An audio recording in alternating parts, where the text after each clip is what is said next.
কি বললাম ভাইরা? জলসায় বসে ঝিমানো আর জুমার দিন খুতবার সময় ঘুমানো মারাত্মক ব্যাপার, ভয়ঙ্কর অপরাধ। হুজুর ঘুম লাগলে কি শুয়ে পড়ুন। কি ঘুম লাগলে শুয়ে পড়লে কেউ কি আপনার পা ধরে টানবে নাকি যে বাবা শুয়েছিস কেন? না, সুন্দর সুন্দর সিট রয়েছে, শুয়ে পড়ুন, কোনো অসুবিধা নেই।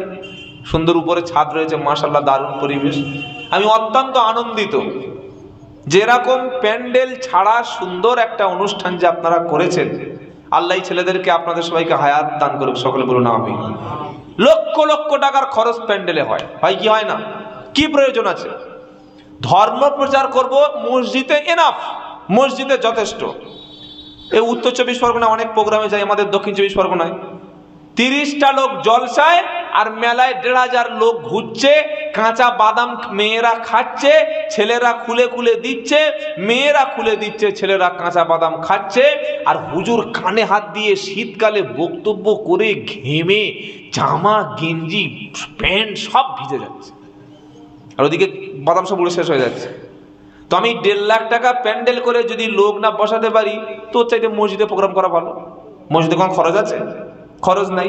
আমরা চাইলে সমাজ পরিবর্তন করতে পারি, ফেরেশতা তো আমাদের পাল্টে দেবে না ঘাট ধরে। কি গো? তো যাই হোক, আল্লাহ আপনাদের সুবুদ্ধি দান করেছে, খুব সুন্দর একটা পরিবেশ, আল্লাহ কবুল করুক, সকল বলুন আল্লাহুম্মা আমিন। বাবাজিরা, আল্লাহ ভাইরা, এখানে ঘুম লাগলে ঘুমাবেন না। যদি ঘুম লাগে হয় শুয়ে পড়ুন, তা না হলে বাড়িতে চলে যান। কেন বলুন তো? একটা ছোট্ট একটা ঘটনা বলছি, এটা কিন্তু হাদিস করার না, একটা অভিজ্ঞতা। রাত 12টার সময় একটা বক্তা উঠেছে, কমিটি বলেছে হুজুর 1 ঘন্টা বক্তব্য আর 1 ঘন্টা চাঁদা। তাহলে ক ঘন্টা হলো? 2 ঘন্টা। 1 ঘন্টা বক্তব্য করেছে। হাফ শ্রোতা শুয়ে ঘুমিয়ে, কারোর গাল থেকে লাল ঝরছে, কারোর নাক থেকে জেনারেটর মেশিন চলছে, ইচ্ছে মতো আওয়াজ হচ্ছে, পুরো মজলিসটা যেন হসপিটাল, বুঝলেন? তো বক্তা বলে টাকাটা নিয়ে কি করে? বললে ভাইয়েরা, আব্বা জানেরা, বাবা জানেরা, কে আছো 50,000 টাকা দেবে, দাঁড়িয়ে যাও। যেই বলেছে কে আছো 50,000 টাকা দেবে, দাঁড়িয়ে যাও, একজন লাম মেরে উঠে হাত তুলে দাঁড়িয়েছে। ও মনে করছে হুজুর দাঁড়াতে বলেছে। ঘুমের কোনো মানে ধর্ম আছে নাকি? ঘুমেলে কিছু মনে থাকে না, লুঙ্গি আছে ঠিক নাই, কি বুঝলেন? যেই দাঁড়িয়েছে বলে তোমার নাম কি ভাই? বলে আমার নাম সাহিল। বাড়ি কোথায়? বলে সোনাখালী। ও আচ্ছা আচ্ছা, কার ছেলে? হ্যাঁ, আব্দুল্লাহ ছেলে। না, সাহিল জিন্দাবাদ জিন্দাবাদ। বলছি জিন্দাবাদ দিচ্ছে কেন? এই লেখো, কে লিখছে? খাতার খাতা লেখো, 50,000 টাকা লেখো। ও তো তখন ঘুম থেকে ঘাম এসে গেছে, তখন তাড়াতাড়ি জুতো খুল বাড়ি চলে গিয়ে খালি দোয়া ইউনুস পড়ছে, লা ইলাহা ইল্লা আনতা সুবহানাকা ইন্নী কুনতু মিনাল জালিমিন। বউ বলছে কি হয়েছে? ঠান্ডার সময় ঘামছো কেন? পেট যন্ত্রণা করছে নাকি, না মাথা ঘুরছে? ঘুমিয়েছিলাম আর হুজুর বলেছে উঠে দাঁড়াও। তার আগে 50,000 টাকা বলে তো শুনতে পাই নাই। উঠে দাঁড়া জোরে বলেছে, আমি মনে করেছি উঠে দাঁড়াতে বলেছে। যেই দাঁড়িয়েছে আর বলেছে 50,000 টাকা সাইড লিখে রাখো। কি বুঝতে পেরেছেন? এর জলসায় ঘুমাবেন না। আর মসজিদে ঘুমানো অপরাধটা কি? জুমার দিন যখন খুতবা হয়, ইমামের খুতবা শোনা ওয়াজিব। ইমামের খুতবা শোনা ওয়াজিব। ঈদের খুতবা সুন্নাত, জুমার খুতবা ওয়াজিব। খুতবা চলাকালীন যদি কোনো ব্যক্তি কথা বলে, সে কবিরা গুনাহ করলো। কেউ যদি আপনার পাশে কথা বলে, সে পাপী হবে। আপনি তাকে চুপ এটাও বলতে পারবেন না। কেন? আপনাকেও চুপ থাকতে হবে। খুতবার সময় নামাজ, কোরআন তেলাওয়াত, জিকির, সালাম, কোন ইবাদত আছে? কিচ্ছু নাই। একটাই খালি ইবাদত, ইমামের কথা শোনা। সুবহানাল্লাহ বলবেন না? তো ওই সময় দেখবেন প্রচুর মানুষ ঘুমিয়ে পড়ে যায়।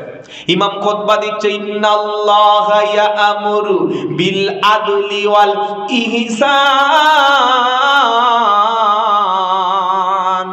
তখন চাকদার দিকে ঘন ঘন দিচ্ছে টান, একবারে দিকে বলে দি। উল্টে যখন পড়ে গেল, ঘুমটা তখন ভেঙে গেল, সাথে অজুটাও নষ্ট হলো। কোন ব্যক্তি যদি অজু ভাঙার কয়েকটা কারণ আছে। 1 নম্বর কারণ হলো, কেউ যদি ঘুমিয়ে ডিসব্যালেন্স হয়ে যায়, সাথে সাথে অজুটা নষ্ট হবে। কেউ যদি এমন অবস্থায় ঘুমিয়ে পড়ে যায়, যার উপরে ঠেস দিয়েছিল, ওই ঠেসটা সরিয়ে নিলে সে পড়ে যায়, অজুটা ভেঙে যাবে। 3 নম্বর কারণ হলো পেশাব করলে অজু ভাঙবে। 4 নম্বর কারণ হলো পায়খানা করলে অজু ভাঙবে। 5 নম্বর হলো পেশাব এবং পায়খানার রাস্তা দিয়ে কিছু বার হলে অজুটা নষ্ট হবে। 6 নম্বর কারণ হলো শরীর থেকে যদি কোনো কিছু একেবারে রক্ত কিংবা কিছু গড়িয়ে পড়ে একদম পুরো জায়গায় একাকার হয়ে যায়, অনেক ওলামারা বলেছে অজুও নষ্ট হয়ে যাবে। 7 নম্বর হলো কেউ যদি পাগল হয়ে যায় অজুটা নষ্ট হয়ে যাবে। 8 নম্বর হলো কেউ যদি বেহুশ হয়ে যায়, বেহুশ হয়ে গেলে, সেন্সলেস হয়ে গেলে অজুটা নষ্ট হবে। এই কারণগুলির অজু নষ্ট হয়।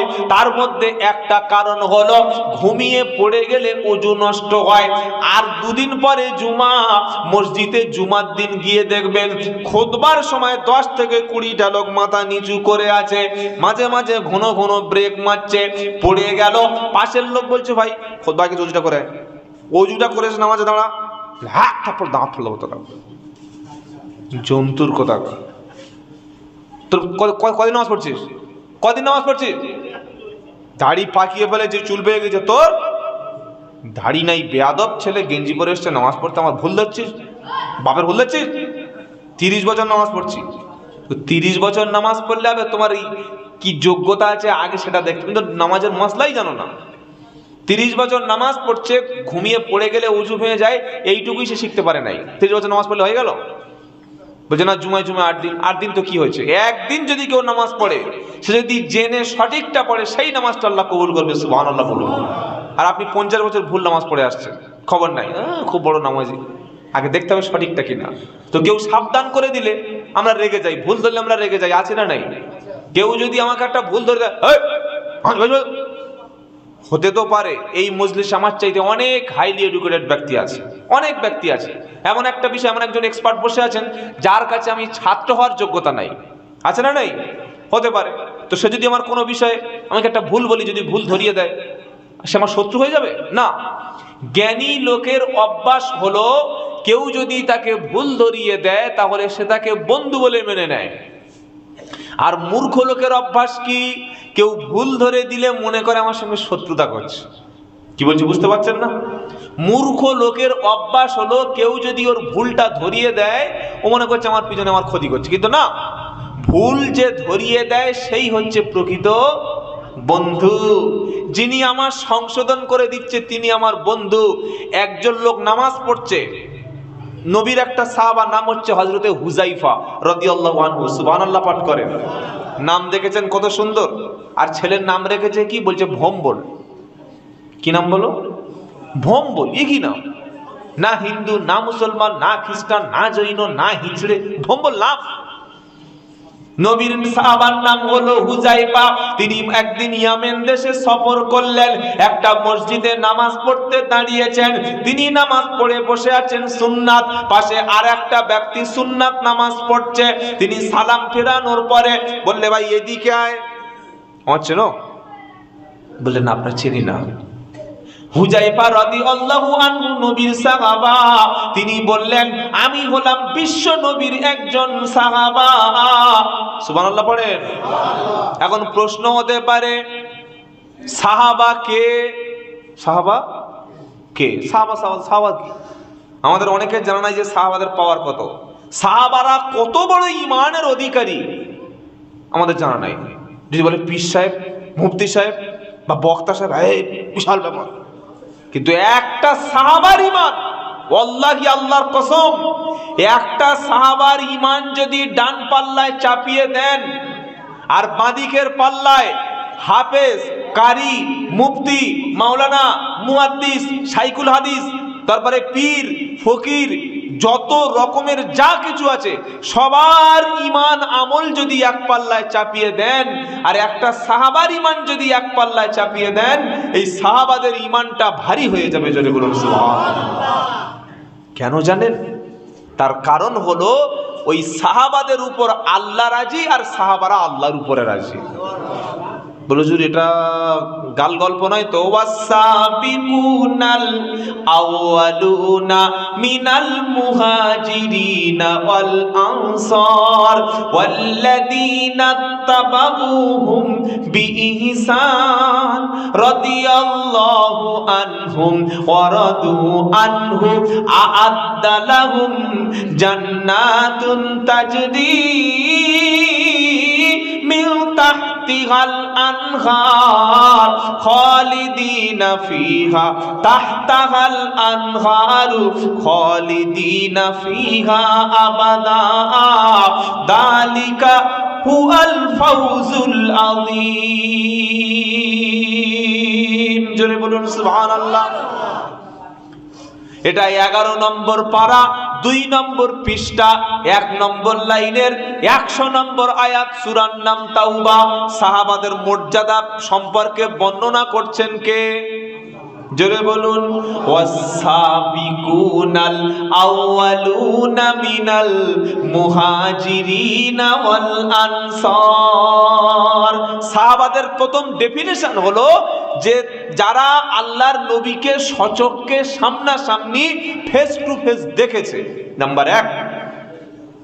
তাহলে আবু জেহেল নবীকে দেখেছে? দেখে নাই? আবু লাহাবও দেখেছে? তাহলে আবু লাহাব আবু জেহেল সাহাবা তো না। শুধু নবীকে দেখলে হবে না, সাথে সাথে দেখার পরে নবীর উপরে ঈমান আনতে হবে। কি করতে হবে ভাই? শুধু দেখলে হবে না, ঈমান আনতে হবে। শুধু ঈমান আনলে হবে না, ওই ঈমানটা নিয়ে মরণের সময় ঈমান নিয়ে মরতে হবে।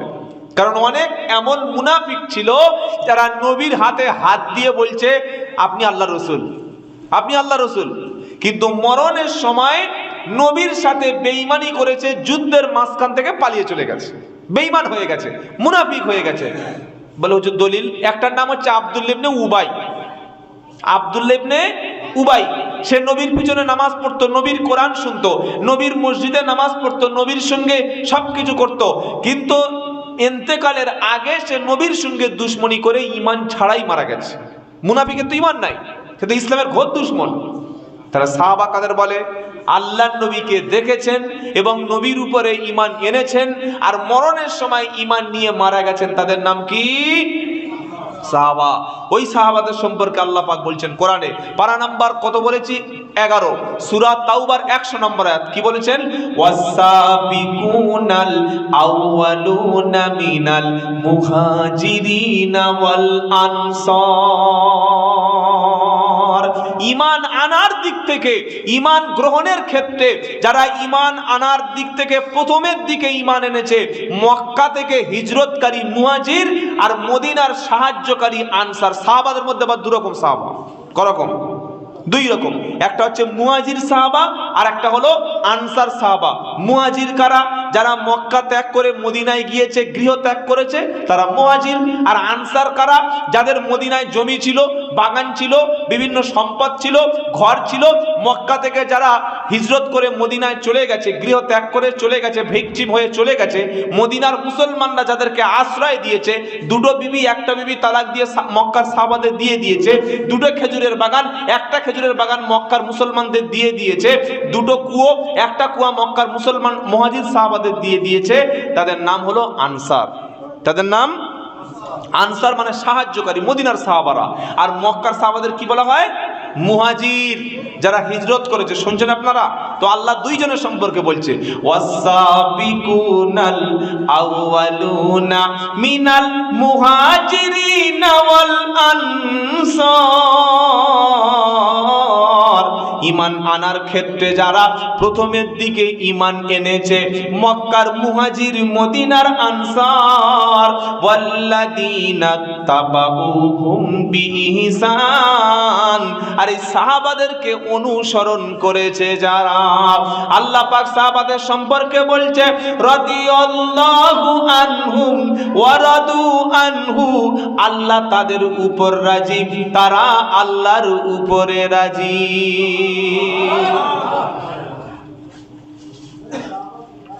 আ'আদ্দা লাহুম জান্নাতুন তাজরি তাহতাহাল আনহার, আর সাহাবাদের জন্য রয়েছে আল্লাহর জান্নাত। আল্লাহ তাদের জান্নাতি বলেই দিয়েছে, সুবহানাল্লাহ বলবেন না? পৃথিবীর কোন হুজুর, কোন বক্তা, কোন মুফতি সাহেবের জন্য জান্নাতের ঘোষণা আছে নাকি? নাই। কিন্তু ইমানদারের জন্য জান্নাত আছে। কিন্তু সাহাবাদের জন্য স্পেশালি ভাবে আল্লাহ ঘোষণা দিয়ে তাদের জন্য আলাদা ক্যাটাগরি